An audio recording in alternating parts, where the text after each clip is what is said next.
Welcome to another episode of Talking College Football with JJ Kitchen. Of course, I'm your host, JJ Kitchen. Guys, it's a weeknight live stream.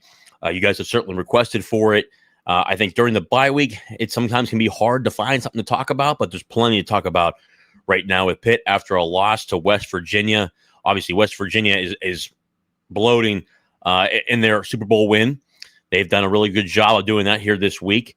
We get to talk about, though, the bye week, potentially a quarterback controversy at Pitt. Will there be any changes there? We'll talk about that. Open Q&A here tonight. Obviously, Virginia Tech fires their head football coach, Brent Pry. He's now out the door. UCLA, Deshaun Foster out the door. We'll talk about that, and potentially down the road, does Narduzzi need to achieve a certain win number to keep his job? Guys, the show is always sponsored by Colonial Beer, located at 4986 Library Road in Bethel Park, PA, 15102. Tremendous people, small business owners. Anytime you can help out Pitt people and small business owners, that's always a plus. Make sure you go into Colonial Beer. They have plenty of different selections, your lighter beers, your heavier beers, and multitude of seltzers. Anything you want in there. They have a great selection, but more importantly, they're great people. Make sure you head into there. Go in there and talk to them. Bill and Alan are truly the best, but they also have great customer service. Make sure you head into Colonial Beer, located at 4986 Library Road in Bethel Park, PA, 15102. The start of your tailgate begins at Colonial Beer. The show is also sponsored by Thompson Law Group, an attorney on your side. Call them at 724-799-8404 or visit them at thompsonattorney.com. Brian Thompson truly is one of the best. He cares about you, the individual. As a smaller firm, unlike the larger firms, he cares about you, the individual, and the outcome that you need to be successful. He'll guide you through the process from the beginning to the end. And if he doesn't have the answer, he'll find the answer for you and make sure he guides you through the process. Brian comes from a great family, has a great family, and does a lot of community service within the area.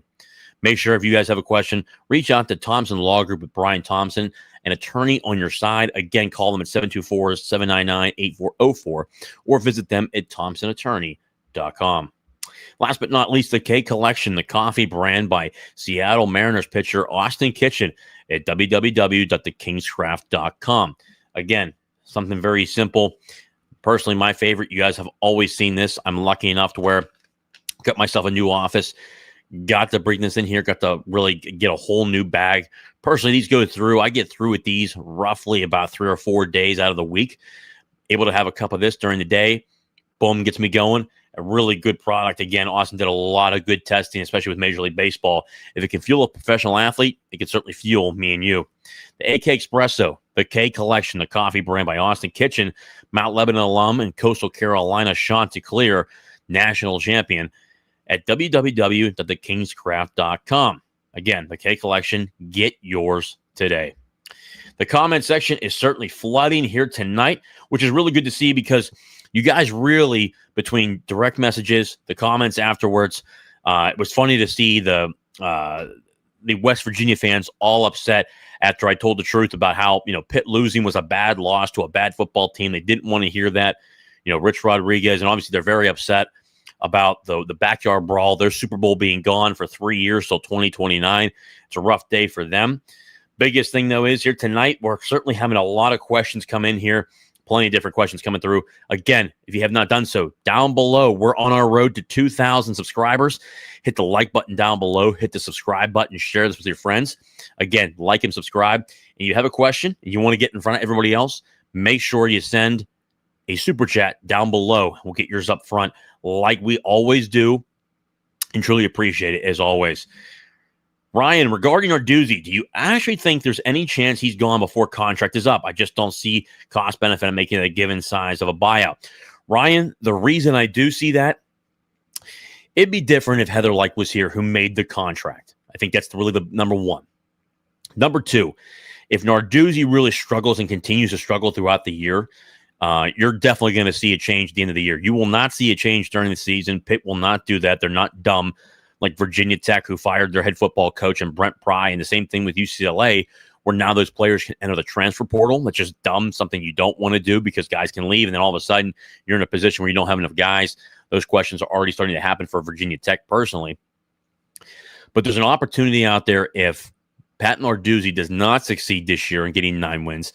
There's right now, again, it's early. We're only going into week 4 of a 13, 14-week season. I think that's the biggest thing overall. We're going into a 13, 14-week season. It's early. You can't worry about that kind of stuff right now, but I can tell you if he does not reach that win total, I've talked to enough people within the donorship who give a lot of money to this university, and they're not happy. One, you'll lose to a really bad West Virginia football team, who's going to maybe win 2 or 3 games this year. Is certainly the bottom of the Big 12, not a contending football team. And the way they lost, just very much unprepared.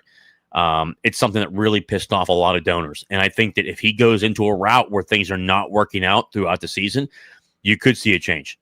Pat Narduzzi's got a lot of work to do. This isn't, 5-10 years ago.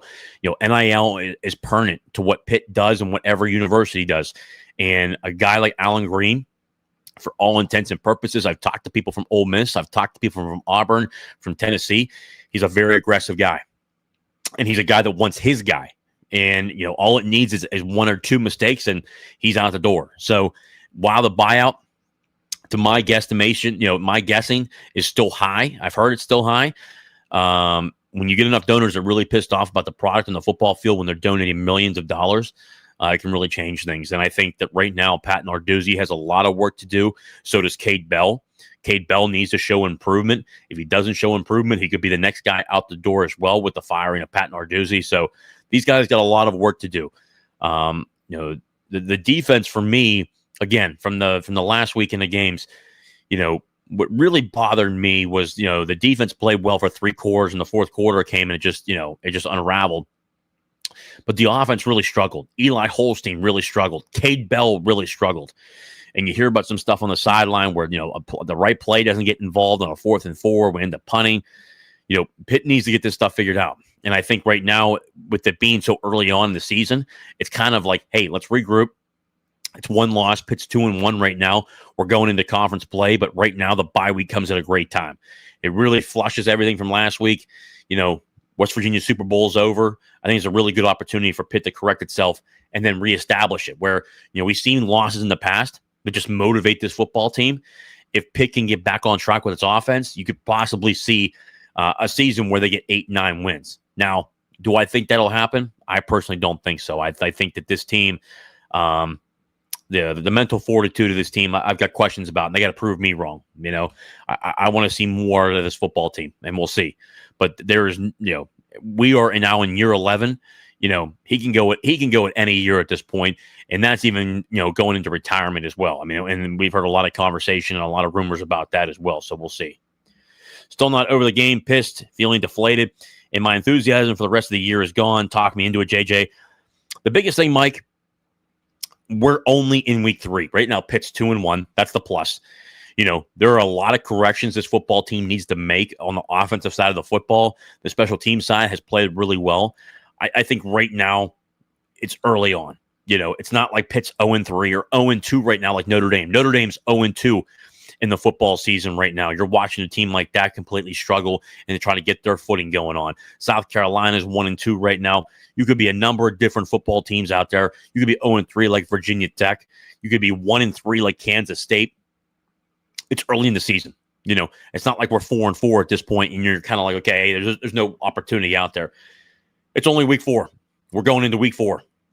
And we have a bye week this week, which I think comes at a great time to regroup, figure out what's right and what's wrong. I want to see Jeremy Darveau, Pitt's offensive line coach, get shit figured out. It's time to, the maturation process is over. It's time to make the right corrections. Personally, I think Keith Cavea, could use some time on the bench to be able to establish an opportunity where he gets better. I want to see Jackson Brown in there, Caleb Holmes, guys like that, and I think Jackson Brown's the guy who deserves a shot, who did a really good job at the end of last year. It's time to start making those moves. I'm going to be very critical. And I told you guys, I told you throughout the offseason, I told you through the early portion of the season, I'm going to be critical of this team starting week 3. And it starts now. Jeremy Darveau, the honeymoon's over. It's time to get your ass in gear. It's time to start putting different guys in there. It's that simple. I think in the offensive line struggling at this point. I think there's some schematic issues that Cade Bell needs to figure out. Some of these guys, unfortunately, they gave him a shot 3 weeks in. They're still not getting it right. It's time to hit the bench, put somebody else in there, create some more competition in there. And I think guys like Jackson Brown, Caleb Holmes, and Isaiah Montgomery are 3 different players that we could see on this football field who could provide a spark on the offensive line, who are hungry and want a shot. The same thing goes for the offense and Eli Holstein. Guys like Cole Gonzalez and Mason Heinchel are on his tail. He needs to show improvement. The whole facade of how he was, somewhat frazzled after that first drive, that's not Pitt football. It's not acceptable. You're a redshirt sophomore. It's time to get it in gear. You're at the Power 4 level. You can't handle the pressure. Time to move on. Move on with life's work or go somewhere else. It's time to get after it. So I think right now at this point, this is a week where Pitt can regroup, figure out what it needs, get Eli Holstein in the right mindset, and get ready for Louisville, who has struggled themselves. Because here we go. Louisville heats up. We have Louisville, then we have Boston College, and then you really hit the meat of the schedule where you got Florida State, Georgia Tech, Notre Dame, Miami. I mean, there's a number of good football teams on this schedule. Syracuse continues to show sparks here and there. I mean, you've got 5 guys, really 5 teams on the schedule. There's a lot of good opportunity here, really good opportunity for Pitt to turn around. It starts now. There's no more boohooing. There's no more, look in the mirror and they're 2-1. It's not a big deal. They're 2-1. They can turn it around, but also, too, the players need to be judged very harshly right now. And same with the coaching staff. Jeremy Darvo needs to get after it. Cade Bell needs to get after it. It's time to start seeing these improvements now into week 4. You reported Sunday Green would be announcing sale of naming rights to the Pitt because the Peterson family is the owner of those rights. Have they consented? Who gave you this info? Pitt forever. Yeah, so obviously there's a lot of info out there.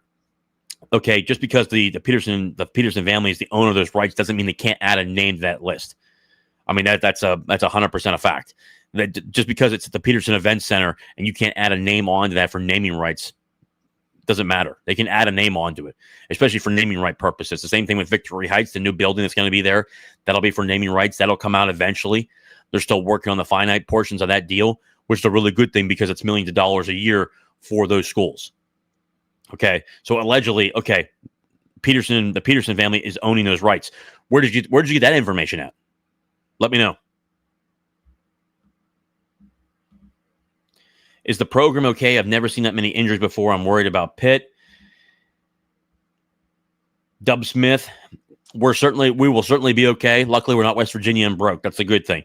Playing devil's advocate, every spot should be up for grabs, but unless Mason is far and away better than Eli, I don't know if I would be in favor of burning the red shirt due to one terrible game.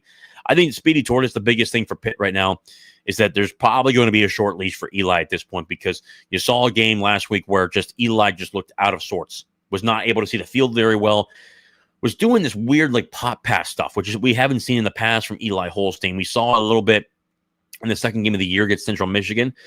You want to see more of that consistency out of Eli Holstein. Next up could be Cole Gonzalez. He's a guy that certainly has run this offense. It's not a big deal. He's certainly done it before. I think he's a guy that can do it again. But I can promise you that they'll certainly have a lot of different guys really start to get reps. And you start to see those 3 guys, Eli Holstein, Cole Gonzalez, and Mason Heinchel. And to be honest with you, I'd be fine with burning a red shirt with Mason Heinchel if he's the right guy. Because guess what? You have 4 years with the guy. 4 years. You have 3 more years after this. I certainly would not mind it as long as he's getting reps. You don't want to throw a young quarterback like a freshman. Prime example. Do not be West Virginia and be dumb as shit like Rich Rodriguez, who is just absolute stupidity on Rich Rodriguez, threw Scotty Fox in the game and was just absolutely horrid. And we heard all week, by the way, from podcasters, Mountaineer Paul, all these goofy guys out there, how Scotty Fox should potentially get a starting job, and then he goes against Pitt's defense and he gets absolutely rocked. I mean, throws 2 interceptions, just looks like absolute garbage out there. You want to make sure if you put Mason Heinchel in the game, he gets the majority of the reps or at least half the reps during practice. You don't want to just throw the guy out there. JJ, I went to the game. I was one of the tweets that picture of you. Obviously, the game day experience is as past as Pitt's. The tailgate was fun experience there. T-Man, yeah, I mean, obviously during the backyard brawl, I would say it's a good experience. Obviously, I heard there's some goofiness going on before the game. There were some pictures and stuff out there. At the end of the day, during the backyard brawl, it's like here in Pittsburgh. I mean, I was down in West Virginia during there as a kid. I'd still take Pitt and what we do on the North Shore over what they're doing. If it was at once, if Reed left the game, the offense was lost in the first half. Their game plan had included only him, and he was out there. They didn't know what to do. T-Man, I don't know about that. I think there was a lot of other stuff going on with Pitt's offense, and that had a lot to do with there's a lot of different stuff going on, but they certainly didn't just have it with just Desmond Reed. They needed other guys to step up, but also too, we left at least. I mean, and I talked about this before on Sunday. The minimum number of points was really 17 points that Pitt left on the board. That should have never been a ball game. Pitt shouldn't have been up. Pitt was up 10 points. They should have been up 27 points. It should have been a game out of hand. I was not impressed with what West Virginia was doing. I thought the offensive line was getting really moved around quite a bit for, facing an average defensive line like West Virginia's. That stuff needs to get corrected as we go into ACC play because Florida State's not going to matter. They got a great defensive line. Florida State, Georgia Tech, Notre Dame, Miami, Louisville's got a good defensive line. We're seeing a bunch of these teams have great defensive lines, and it gets very competitive. We want to see more of a battle up there. And at the end of the day, it wasn't just around Desmond Reed, but obviously when you lose an All-American, that kind of stuff matters, But also too, when your quarterback's underthrowing passes and leaving at least a minimum of 17 points on the board and missing wide open receivers, that stuff's going to hurt you.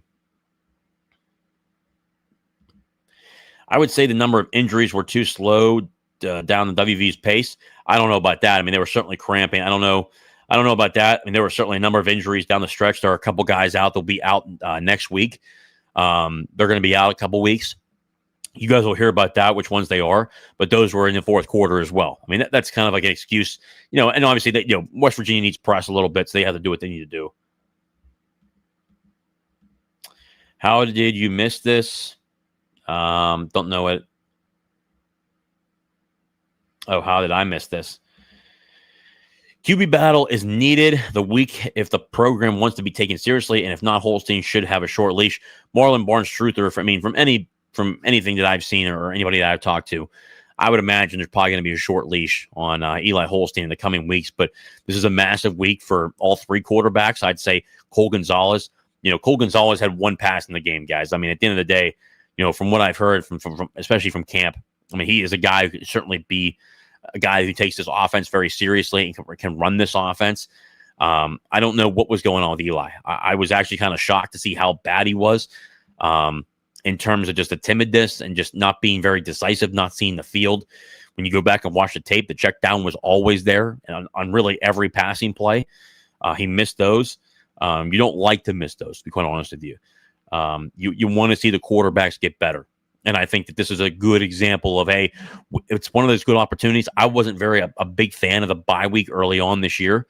But when you lose a game like that and to the extent of, hey, we were up 14 points. And so we were up 10 points. You lose a 10-point lead in the fourth quarter. It's a good opportunity to just slow things down, figure out where everything is, and then regroup. It's a lot like in 2021 when we had a bad loss. Figure out where you are, regroup, what's working and what's not working, who's really going to be able to play, who's not, and really go from there. Let me see here.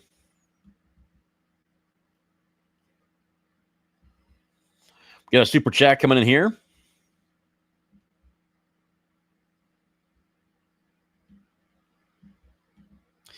Hey, JJ, understand it was a bad loss for Pitt, but it's not the end of the world. Pitt fans are being too hard on the team. Lock in for ACC play, which you could be right, Pitt fan. Hail to Pitt. One, thank you again for the super chat. Really appreciate it to get on the screen above everybody else. Make sure you send in a super chat, and we'll get you up on the screen. But I mean, potentially, but also too, I think when you watch the tape like I did, there are some concerning things on there. You know what I mean? I think that's really the biggest thing. The offensive line play was not great. There was a number of plays where Eli Holstein had time and just did not make those plays. That's never good to see.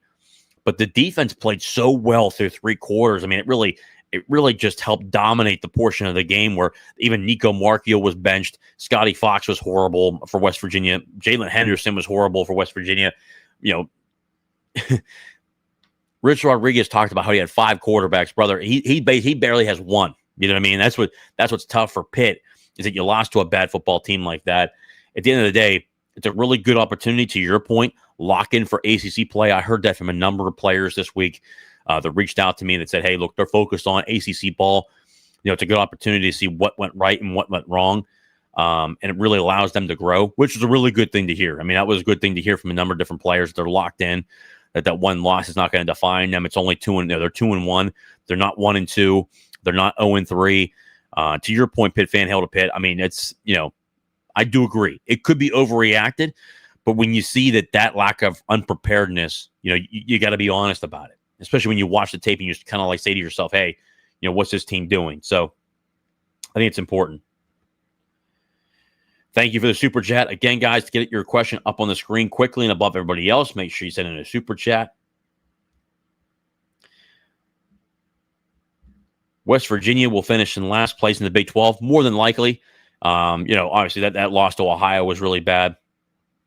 Matt Barone, I don't know if you're just throwing jabs at some of the West Virginia fans in the comment section. I do love it. I love to see them freaking out. At least they get their one win every year. Pitt cannot get better with the lack of talent on coaching with the offensive line when you recruit mostly kids with no P4 players or one or two bottom dwellers. You get what you see. I mean, at the end of the day, though, Ryan Bayer's a 4-star offensive lineman, and he's a starting offensive lineman. Percy was a former 4-star offensive lineman. He's playing left tackle. I think the 3-star guys are B.J. Williams, who's been a mainstay. I mean, his PFF grade was above average.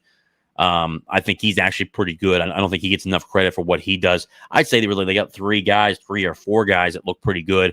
I just think Keith Covea, did not have a good game. Lyndon Cooper did not have a good game. I expect Lyndon Cooper to bounce back pretty well. I think just the team really needs to dial in. And that starts with really Jeremy Darveau, the offensive line coach, who has kind of been underwhelming at this point.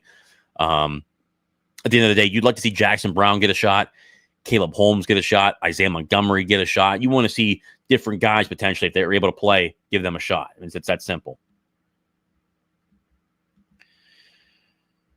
Okay, we did see that one.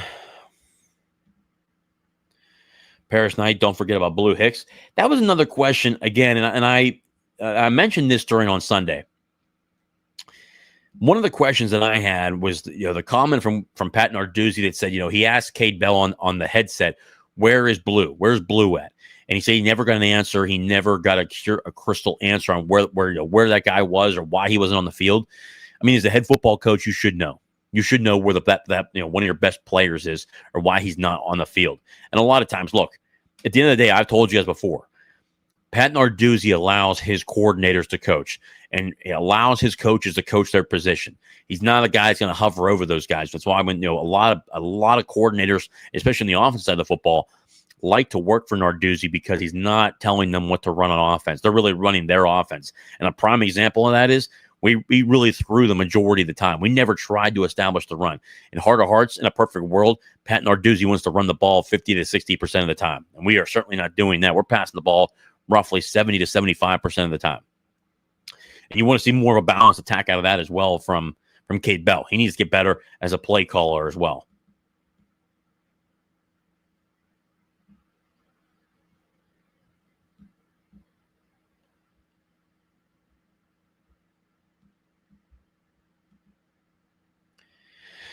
Dub, you're still commenting on a Pitt podcast. Thanks for being a fan and supporting Pitt. Speedy Torres, I couldn't agree more. That's the best part about this. That's why I keep bringing it up. You got to make sure you gotta sour their Super Bowl a little bit. It's always a lot of fun. It is fun to see them freak out. Some other questions here. Matthew Good over on X. Does Mason have a shot to compete, or are they saving his red shirt? I would imagine there's more than likely a short leash for Eli Holstein. I think that they're doing a good job of not just throwing him out there. Again, we talked about how, look at the prime example of look what West Virginia did with Scotty Fox. They threw him out there. He threw 2 picks. He looked horrible, really allowed Pitt to take a 10-point lead. You don't want to just throw a guy out there. If Mason Heinschel gets a lot of good reps during this week and next week, I can see him being the next guy off the bench. But also don't throw out Cole Gonzalez. That's really the biggest thing. That's always like that. That's always the biggest item. You don't want to just throw a true freshman out there that has a hard time. You want to make sure he gets a lot of reps during the week, make sure he's comfortable in the offense. He understands the checks, especially on what he's looking at on defense. You don't want to just throw a guy out there who has no idea what he's looking at. Make sure he understands the opponent, understands the defense he's facing, but more importantly, knows your offense. I think there's more of a likelihood that Cole Gonzalez would go in next because he's run this offense before, and allow Mason Heinchel to continue to develop. I think that's a really important thing. That's why I think Pitt does a really good job of that.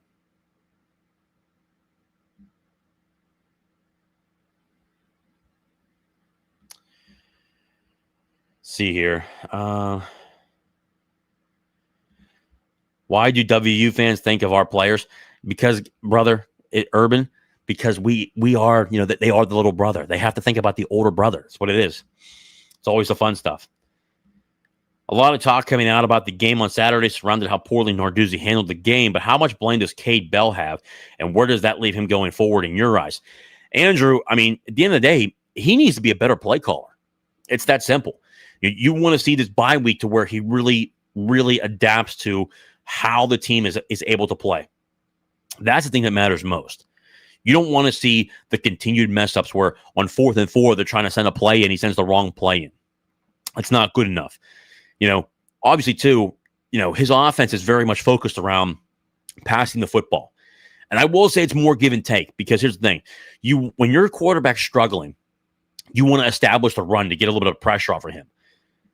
In Cade Bell's offense, he just does not want to run the football. He very much wants to throw the football. And you watched a lot of that game where, don't get me wrong, Eli missed a lot of throws. There's a lot. Guys, I would say at least a minimum of 7 throws that he missed where, Desmond Reed down the sideline. He missed a touchdown pass to Kenny Johnson over the middle. Missed a wide open pass to Kenny Johnson where no one was around him, underthrew the pass. Holmes, the tight end, was going up the sideline on the left-hand side, was wide-ass open. He missed that throw, overthrew him. At the end of the game, there's a guy, a check down. Holstein throws it like 10 yards over his head. There's just a number of plays that you look at and you say, okay, what the heck are we doing? And I think Cade Bell needs to be a better play caller. He needs to establish the run, And I'm not saying don't be Frank Signetti. Don't run the ball 50, 60, 70% of the time, but make sure you're offsetting it to where, hey, you have a little bit of balance. You're utilizing your running backs. The question is, what can we potentially see with Desmond Reed? I highly doubt that Desmond Reed, if it's truly a hamstring injury, I highly doubt he's back for Louisville. I think it's going to be Joels Goff. It's going to be Jakarian Boozy Turner, Jalen Williams. Brown will be another running back. So you got about four running backs there. I think it's kind of the biggest thing.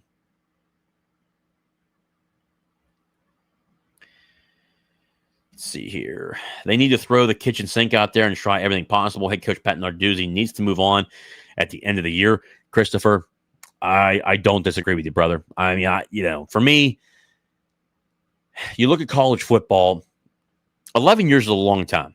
This guy could win, Pat could win really 8 or 9 games. I think just to revitalize the fan base and the amount of donors that really want to see a different change, and from a number of names that are out there that I know of that are very interested in this position, we're interested in other jobs around the country. You really want to see someone else come in here, potentially younger, on the offensive side of the football. I still don't really believe in that.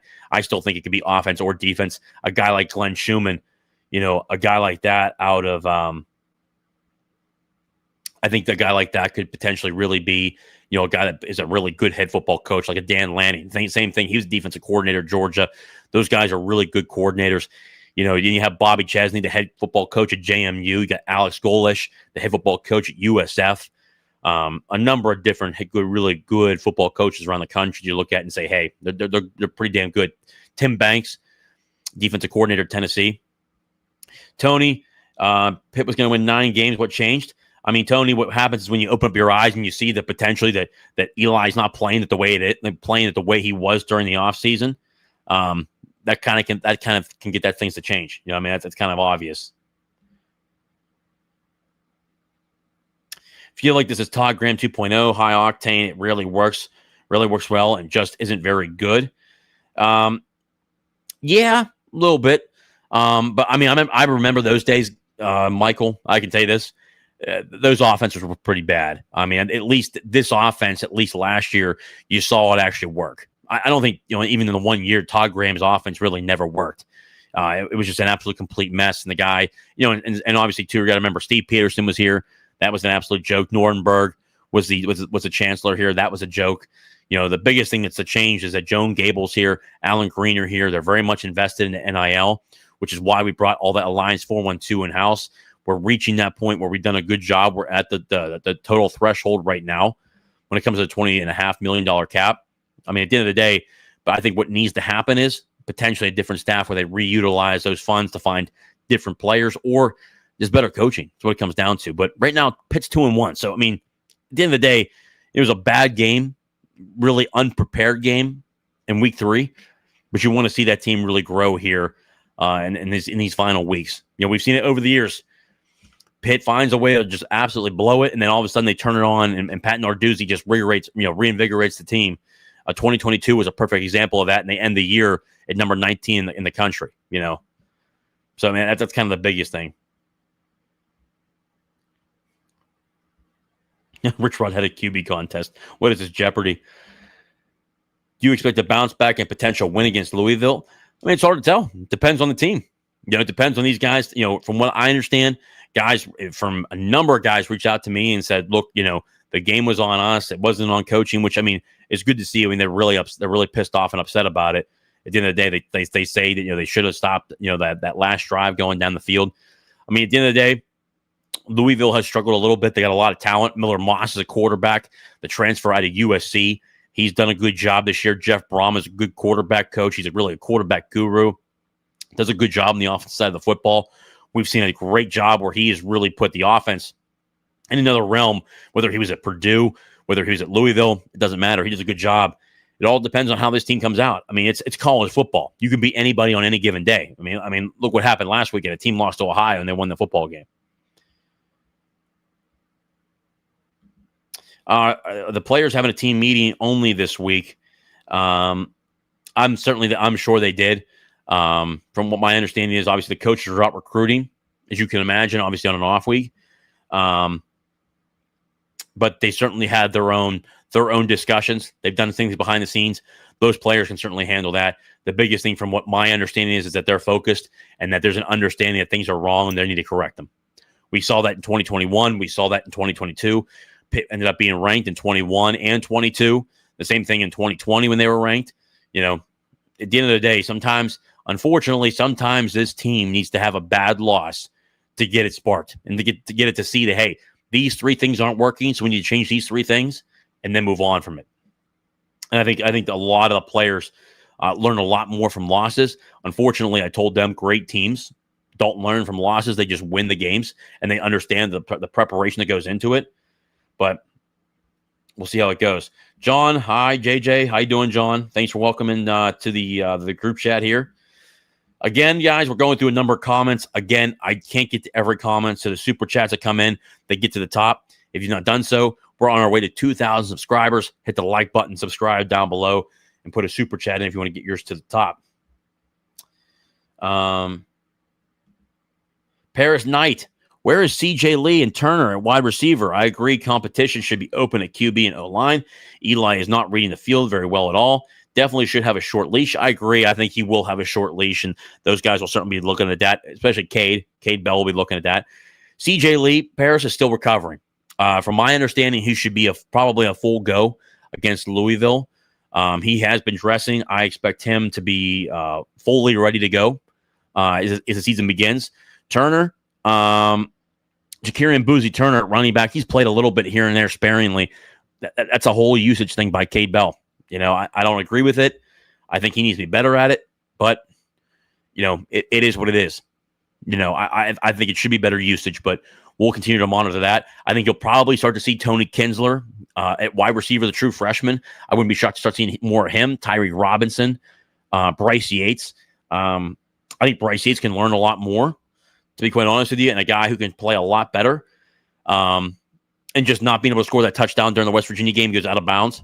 He needs to learn from that. But plenty of different areas. But CJ Lee should be back against Louisville. And Ja'Kurian Boosie-Turner will now, with Desmond Reed out, he'll get a lot more carries. Have another super chat in here tonight from another Wombat. Appreciate you as always. What's the word on the QBs behind Eli? Is the season over if Eli gets benched? Is there any potential QB behind him that might drive him to be better? I mean, from everything we heard from the spring, I mean, from players, from coaches, Mason Heinchel looks to be a guy. I mean, that is a fact. And I think what they're doing right now is being smart about it and not just throwing him out there to the wolves. Last week, from my understanding, didn't get a lot of reps during practice, really saved those reps for Eli Holstein, which is probably a good thing. I mean, that's kind of what you want out of your starter. But I would think that Mason Heinchel is really the future quarterback at Pitt. I can tell you right now, if Eli goes out and plays the same way that he did last week, there could be potential where they do a thing like what Clemson did 2 years ago. If you remember Clemson, their starter this year is Cade Bell. 2 years ago, it was Cade Klubnik. Cade Klubnik was also the starter 2 years ago. Well, they pulled DJU, put Cade in for a game. Clemson won that game, and DJU came back out as a starter that next week. I wouldn't be shocked if you see Pitt do something like that if Eli is struggling. Because I think, again, Pitt's invested. They want to win games. It's that simple. And if a guy just doesn't have it, you got to be able to really navigate that and push him in a direction where, hey, another guy gets a shot. And I think that this bye week was a big stepping point. You play 3 games. Who's playing well? Who's not playing well? The offensive line, the tight end room, the quarterbacks, running backs, D-line, linebacker, defensive back. We should have, on the defensive side of the football, the 2 starters at defensive back for the corner position. Tamon Lynam should be back 100%. Rashad Battle, I think he'd probably still be out. He had a cast on his hand. I think he'd still be out, but Tamon Lynam should be back. So you have, again, Sean Lee, who I think had played a tremendous football game. I mean, was barely ever thrown at. Sean Lee, Shadarian Harrison, Tamon Lynam, Zion Ferguson. Those guys really play well on a number of different levels. So you'll probably see them more as we go forward. But if Eli gets benched the season over, I don't think so. I think there's a lot of guys behind him that you say, hey, really big opportunity for them to really step up and get an opportunity. And Cole Gonzalez has run this offense for 2 years at Western Carolina, was recruited to Oklahoma, went to Oklahoma. He went back in the portal. Pitt paid him more money. He ended up coming here to Pitt. And then you got 2 guys that can really compete at a high level at the quarterback position. But Eli is getting the most opportunities because of how well he played last year. Certainly Pitt has made a huge investment to Eli Holstein. So I think it's the reason why. But certainly he's a guy that we can see play on later on down the stretch. So appreciate that. As always, again, thank you for another super chat. Are the starting corners going to play against Louisville? From my understanding from right there, as I just said, Tamon Lynam should be able to be back 110%. I think Rashad Battle will still be out. I honestly like Shadarian Harrison out there. I think he's done a great job. I mean, when he's on the football field, he's done a great job. And you watch really him and Sean Lee play at a high level. Get those 2 back out there again, and you'll have Tamon Lynam back. That's your 3-man rotation right there. And then Zion Ferguson and Rashawn Murray at 4 and 5. So I think overall, as long as you get Tamon Lynam back for a little bit more depth, that'll be a really good thing. And at the safety position, Cruz Brookins, I thought, played the best defensive game out of anybody. And that's saying something because I thought Zachary Crothers played a great game.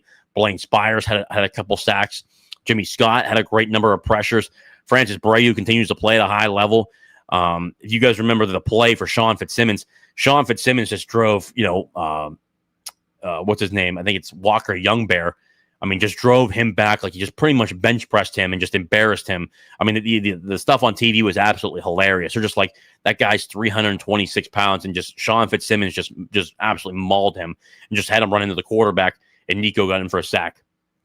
So that was really good too. Will Lindsey see more playing time going forward? I hope so. He's again a former 4-star. Probably, he's talking about Cam Lindsey, the 4-star linebacker out of Aliquippa. He's played a lot in the first 2 games of the season. Didn't play a lot during the West Virginia game. Was in a number of different plays. I hope to see him play more often because I think he's that good of a linebacker, and you need more depth. But as Pat Narduzzi has talked about before, if you're a starter and on that defense, he wants to play you for the majority of the game, if not all of the game. When you got Kyle Lewis out there who's an All-American, Rasheem Biles, played like a guy who's an All-American, didn't have the greatest game against West Virginia, but he's going to potentially be a guy who fights for an All-American spot, All-ACC spot. You want to keep those guys out there.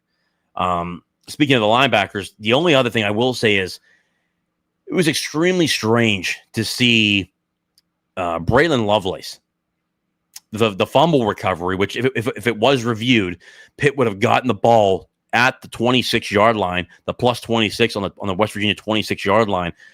Why he grabbed that ball and when he's going to the ground, threw the ball backwards and tried to throw it to a player, but instead fumbled the ball again and then gave the ball back to West Virginia.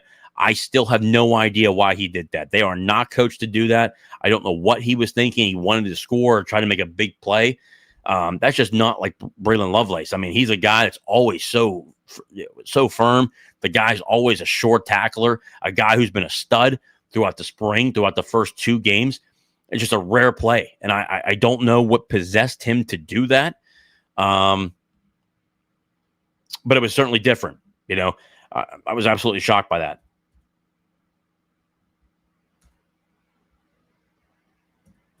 Let me see here. Seeing some more questions come in here. I think another super chat just came in, so let me just take a look here real quick.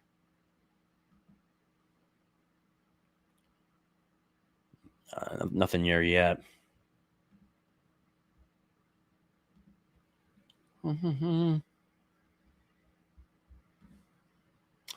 we're good there. There's those 2 in there. Yeah, there we go.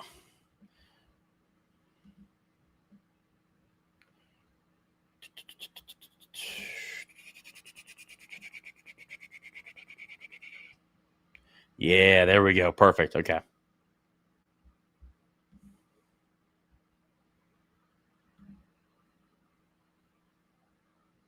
Perfect. Yep, no more in there. Is Bella going to call more crossing routes? I mean, potentially. I mean, I don't know. I mean, I'm not in those rooms. You know what I mean? I'm not in those meeting rooms. The one thing that needs to be done is there was a couple mistakes, especially on route running, especially towards the end zone. You know, Eli Holstein made a bad throw, but also too there were some bad routes towards the end zone as well.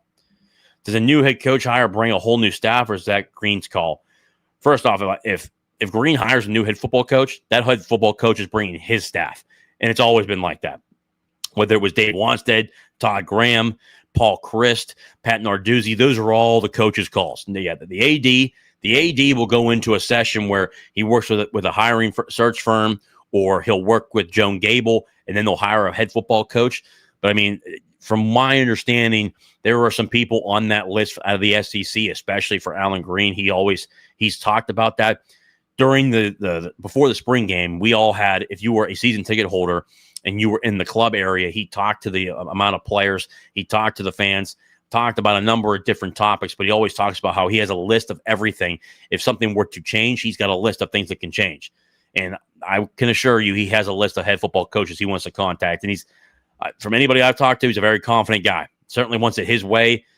He wants it done his way, NIL, everything in terms of being able to raise money, generate revenue. He does it his way. I hope they don't lose recruits if it goes bad. They're recruited some studs. I agree, Adam, but obviously if they change head football coaches, you'll probably see a number of guys leave. That's like any other search. We've seen that around the country.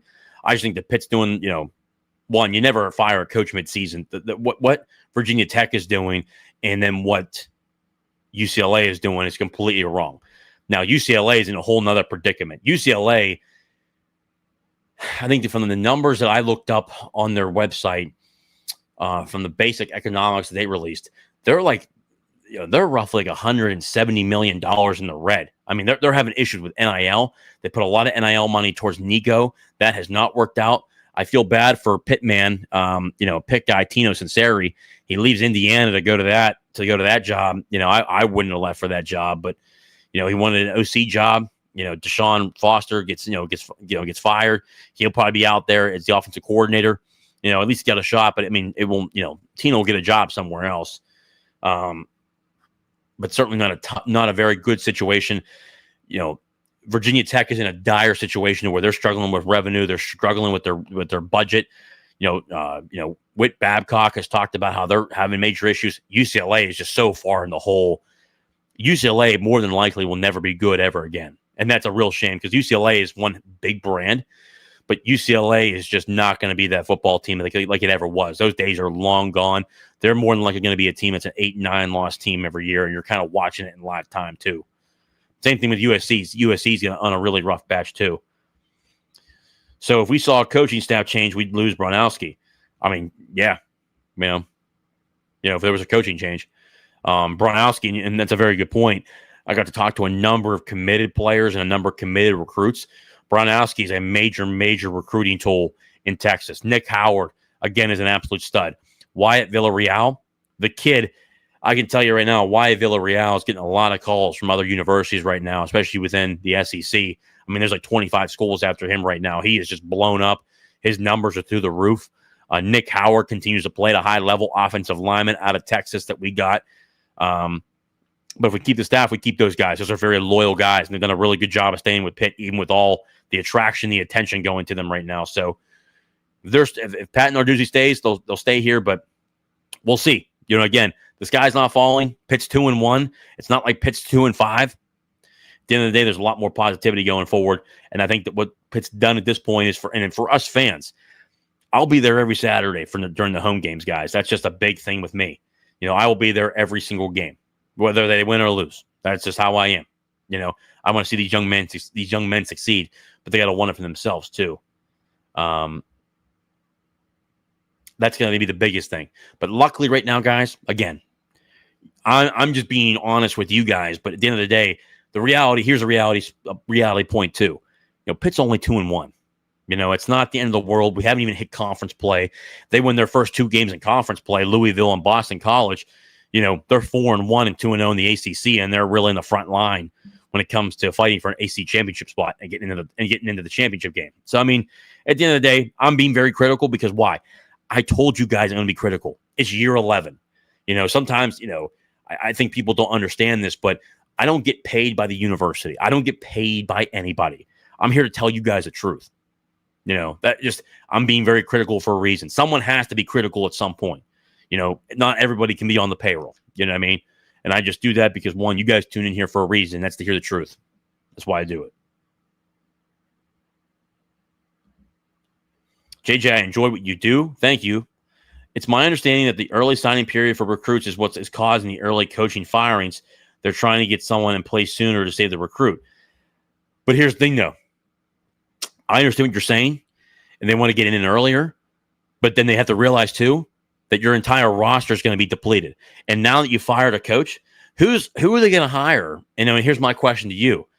Who are they going to hire in the next 4 or 5 weeks that's coaching right now? Nobody. Nobody's going to get hired.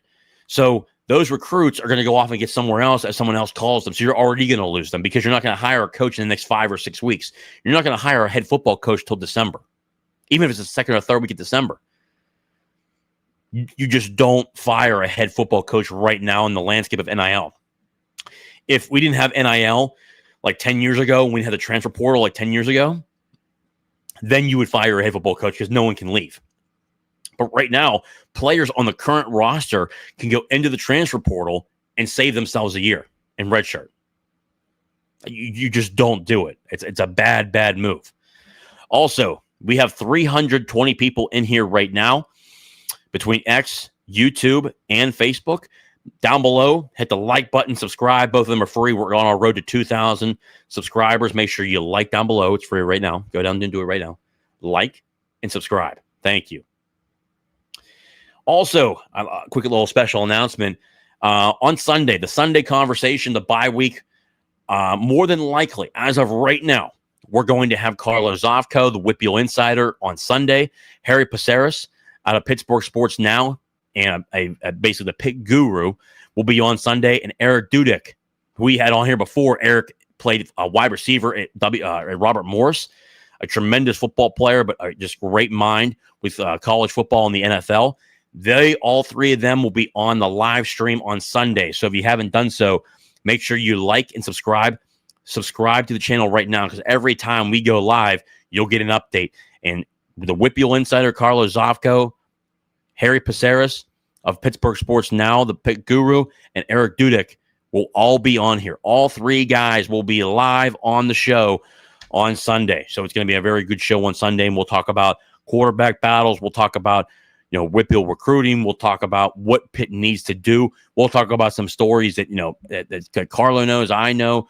So it's going to be a very interesting show on Sunday, as all three of us will be here. So make sure, if you have not done so, subscribe now so you know when we go live.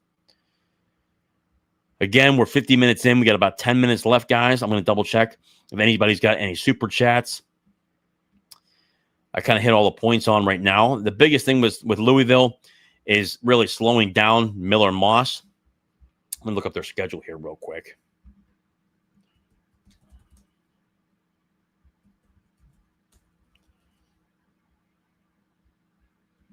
Let's see here.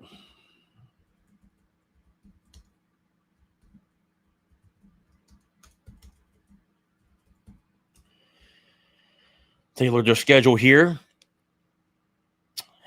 Let me see.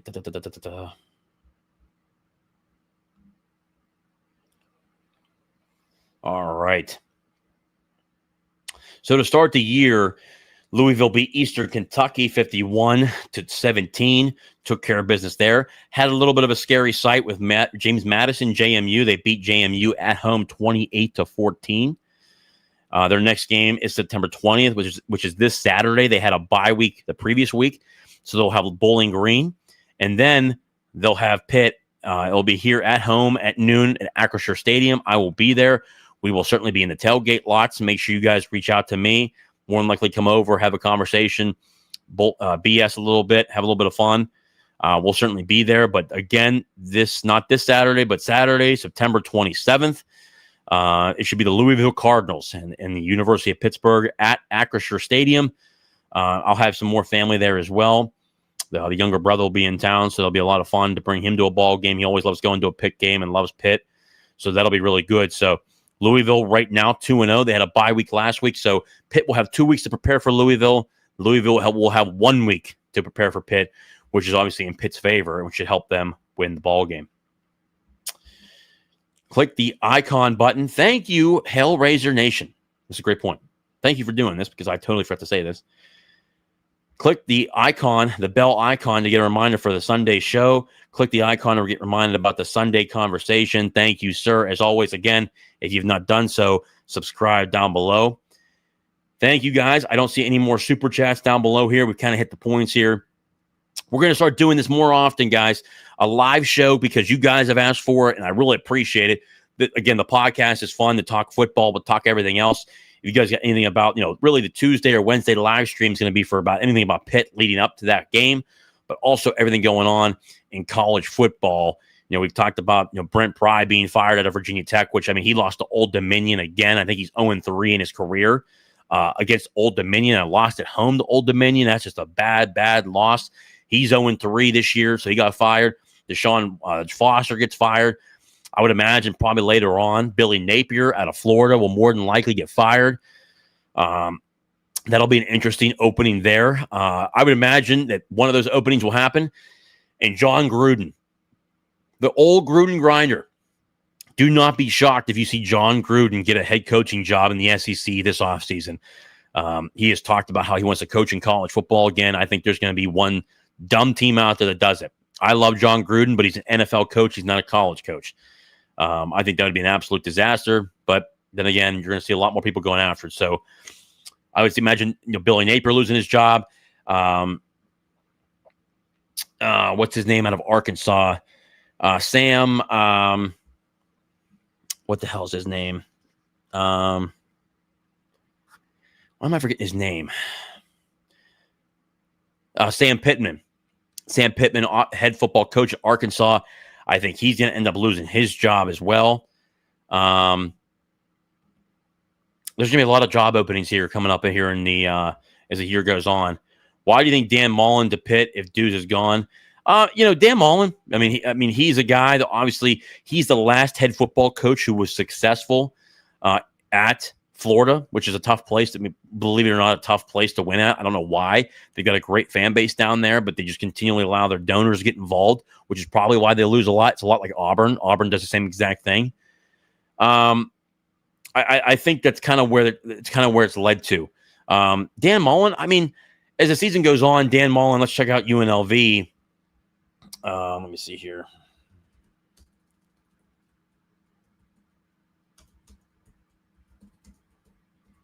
Let's see here. UNLV, they are currently 1-0, 2-0. Oh, yeah, so UNLV is 2-0 right now. UNLV, their last win, obviously, I totally forgot. I'm sorry, they're 3-0. The first week of the game, the first week, they beat Idaho State 38-31. They beat Sam Houston 38-21.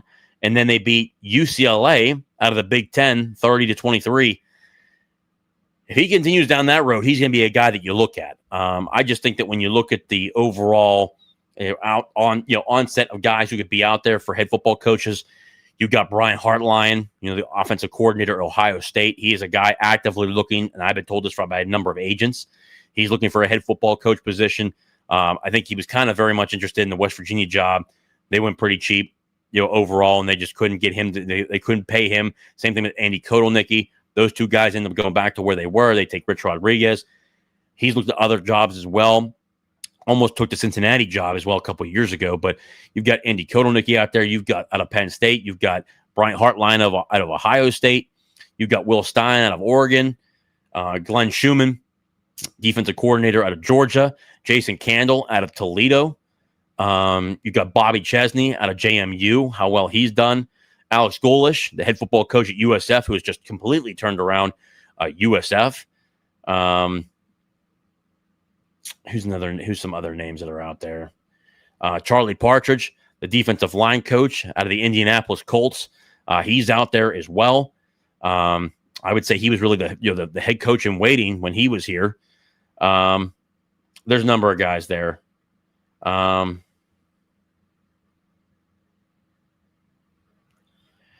Let me see here. Dan Mullen wouldn't be bad, though, guys. I mean, I'm going to be honest with you. I mean, he's won. At least he's won, and he's currently winning right now. And he has certainly done a great job of learning and adapting to NIL. No offense to possibly some guys in there, but I'd want someone younger that recruits would possibly connect with better, also not stuck in their ways as much. Yeah, good point.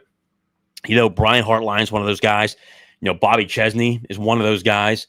Alex Golish is one of those guys. Andy Kotelnicki is one of those guys. Andy Kotelnicki is a big Penn State guy, so I don't know if they want to go after him. Will Stein out of Oregon's and one of those guys you could really look at. There's probably a number of different guys you could look at and say, hey, there's a good opportunity there. And I could put together a list, but right now, guys, I'm going to be honest with you. I think when you go through it, Glenn Schumann out of Georgia, Tim Banks out of the University of Tennessee, defensive coordinator. I just think right now, guys, to be honest with you, I mean, Garrett Riley is another name. I just think right now the biggest thing is it's only week 3. We've only played 3 games. It's premature. While I don't want Narduzzi back, it's premature. We're better off enjoying the season, going to Acrisure Stadium, supporting the football team, because obviously I'll be there, guys. I can sit on here right now and tell you I'm not happy about the results last Saturday. I'm not happy about how unprepared they were, but I'm going to support the team regardless. I'm going to be there every Saturday, just how I am. It's just different. I enjoy the fall season with college football. That's why I do what I do. That's why it's so much fun to be here. Well, guys, we're 58 minutes in. They get Hartline, who would bring some Ohio State guys with him, more than likely. And he has a list of guys that I know of personally that I personally am friends with that he knows that he would bring along.